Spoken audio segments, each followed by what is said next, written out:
Hello everyone and welcome to this week's edition of Environment Matters. I'm Mike Huff. An update now to a story we first brought you a few months ago about one city's plans to turn a crumbling former school building into a community asset with some help from the DEP's Brownfields program. Built around the turn of the last century, the former Oakland School in Smithers has seen better days.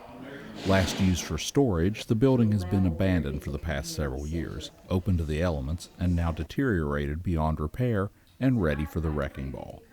But there's opportunity after the dust settles. That leaves the city of Smithers with the only riverfront property publicly owned. And what we would like to do is find a way to convert that property into something very useful and full of fun for the area residents. So we want to hear what they want to see there.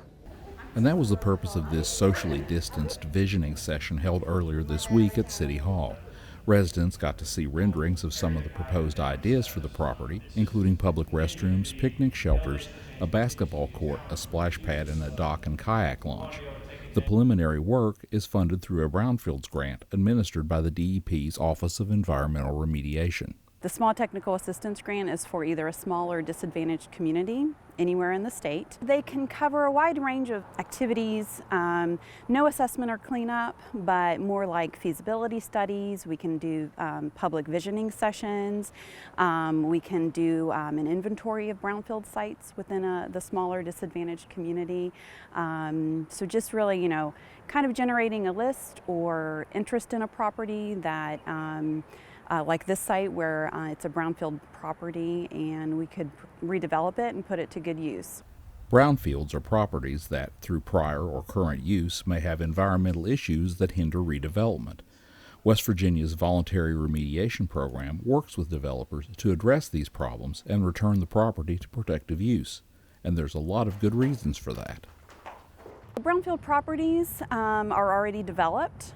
So a lot of times the utilities are already there. It's usually by a river or road access or interstate access or rail access.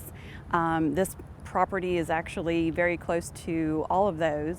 So a lot of those development pieces are already in place. So it will actually save developers in the long run if they put their efforts into a brownfield property.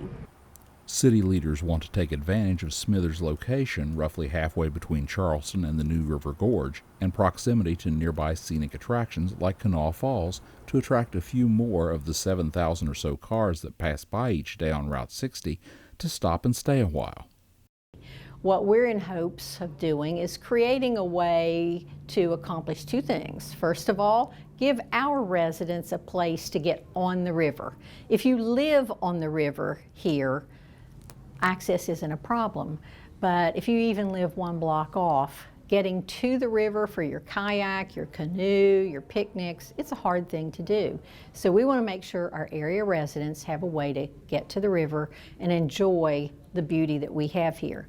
Second thing we want to do is to make sure that we create areas of interest for people on Route 60 on Midland Trail to get off that trail, to come into town where we have many good restaurants, we have things for people to do, but we don't have a kind of keynote place for people to come. So that's what we want to create, is a destination point for people passing by on Midland Trail.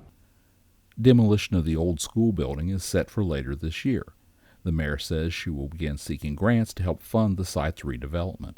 In Smithers, I'm Mike Huff for Environment Matters. Thanks for watching.